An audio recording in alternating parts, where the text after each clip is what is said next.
So, in my experience around overwhelm, it has so much to do with my tendency to overcommit. That's where the overwhelm comes from me, is I tend to want to say yes to everything. There's this desire for me as a people pleaser, as an obliger. If you look at the four tendencies, to want to ensure that people are getting what they need. And that can have both positive and negative aspects of it for sure. Is I tend to over deliver whenever I say that I'm going to do something, which is great. But then if I have too many competing things at the same time, that they overlap for the time I need to invest in them to follow through on that commitment. And I don't necessarily, for a really long time, saying no to people was a big challenge. So as I've learned to discern what is essential, to discern what is going to be moving me towards my primary goal, my vision for my life, it's reduced a fair amount of that overwhelm. There's still this balancing act for me between what I'm doing with my coaching practice as well as what I'm doing for my job. So it can be easy when there are so many competing priorities for that. And it's something that I'm working to find the balance with that, because that's when we talk about the life book structure, we're talking about being 12 category smart. And your career is only one category of that. It's something you're going to be talking about later in the year. But that one category certainly takes up a fair amount of the time that I'm willing to invest. And not that it can't.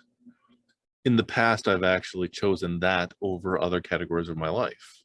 And when I'm not doing things like self-care, like what you were talking about, is if I'm not taking care of the core of who I am through healthy diet, through movement, through meditation practice, through emotional awareness, through review, through some of these other pieces, I end up being less effective at what I'm looking to deliver on. If it is for the summit, if it is for my coaching practice, if it is for the customers I work with in support or IT or development, that it slows me down or makes me completely ineffective because my cup isn't full. That's one of my favorite analogies is you cannot pour from an empty cup. There's nothing in it, there's nothing to give. So it's a matter of constantly finding ways to rejuvenate some of that energy. For me, ways to do that rejuvenation does include celebrating the progress that you've made. It does include sharing wins with other people, but it's also celebrating with them what they're doing as well, is get this opportunity to shine the light for them, especially if they don't think that they've accomplished very much.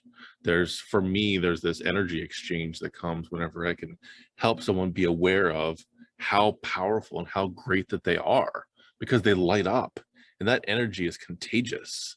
And it's another way to reinforce for me to fill up my energy on top of those other self-care things. There is a business side to what I'm doing, yes, but for me it starts with, how can I make this person's day better?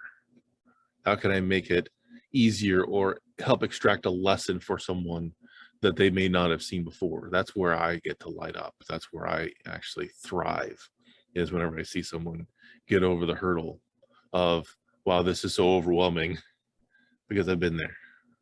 I enjoy helping people get past that space of overwhelm, because it also then reinforces for me how I can do it as well. So for me, sometimes, many times, whenever I'm actually like bringing my perspective to someone, it may be the first time that I thought about that.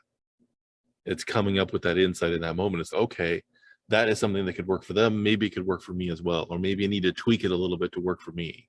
So it's another way for me to work through this, because I tend to be a problem solver. Is whenever I've got the problem in front of me, especially many times if it's for somebody else, I can actually help them disassemble it and put it back together, even, especially if they're struggling with it, if there's actually pain involved for them, that's where I actually light up. And then the realization comes of, oh, I guess I could do that for me too, huh? That I could actually take that tactic or use that tool or shift that perspective for myself. So that's how I deal with overwhelm.